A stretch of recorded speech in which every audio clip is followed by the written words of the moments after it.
let me also give you the opportunity to respond to Mr. Picard's testimony just a little while ago about a statement which he claims that you made with respect to priorities. And in that regard, it is correct, is it not? Because we have looked at the May 10th, 2001 guidance for preparing fiscal year 2003 budgets, in which you indicate your priorities. There are 5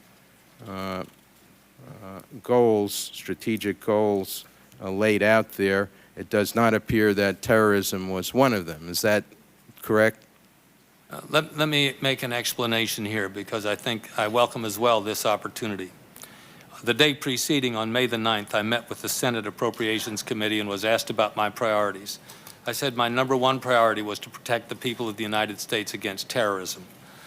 The Department of Justice, required by the Congress to have a strategic plan, followed that plan. The plan was developed in the year 2000 by my predecessor and had a set of strategic goals. They're listed here early in the book, and they're similar to the goals. They are, as a matter of fact, the goals which were used in large measure for the May 10th memorandum. And they cite some additional goals to terrorism. There's no question about that. Let me just go, because our time is limited. Sorry, did you say in the prior plan there were citations to counterterrorism? Well, there was no major goal of counterterrorism, but under, let's not sell Ms. Reno short, under the first objective. She's not short. Pardon? I can testify she's not short. Well, I won't make any personal comment. I'm short.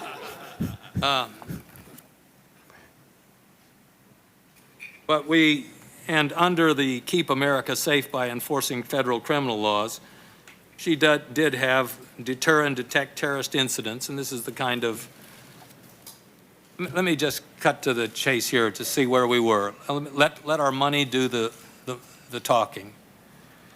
In the budgets proposed prior to September 11th, the total CT increases were 72% greater than the total increases for drugs and gun prosecutions combined. Now, those were the other issues that were listed as priorities of the department. What we had was a combined total of increases of $683.1 million for drugs and gun prosecutions. We had a combined counterterrorism-related budget increase of $1,175.2 million, 72% higher for counterterrorism-related items than for items related to the other priorities which we had stated, drug interdiction and the prosecution of gun criminals. Now, I don't mean to discount those priorities. Thousands of people die on our streets as a result of gun crimes, and we're very grateful for our record there. But let the record be clear that when it comes to where the appropriation was, that we had a $1.175 billion increase for counterterrorism in those first 2 budgets, a $0.683 billion or $683 million increase on drugs and guns. Several former OMB and NSC officials asserted in interviews that the FBI and CIA focused too much on protecting overall funding and not enough on shifting priorities to increase spending on terrorism. Budget requests specifically tied to counterterrorism were generally approved, according to former OMB officials. However, most requests were for overall capabilities, which met with less support. For example, former National Coordinator for Security, Infrastructure, and Counterterrorism, Richard Clark, criticized the intelligence community and the FBI for not putting aside other priorities to ensure that al-Qaeda received sufficient coverage.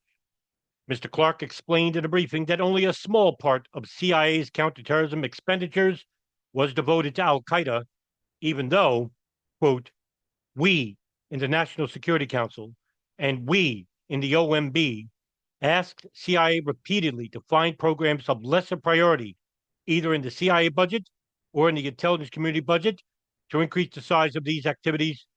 And they claimed there was no program anywhere in the intelligence budget where they could get any funding to reprogram, end quote. Former OMB officials corroborate Clark's argument that the intelligence community was reluctant to reprogram money to pay for efforts against Al Qaeda or otherwise to realign overall spending. The FBI's use of counterterrorism resources received particular criticism.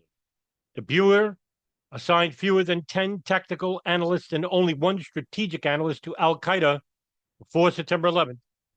Analysts instead focused on critical infrastructure, case support, and domestic terrorism.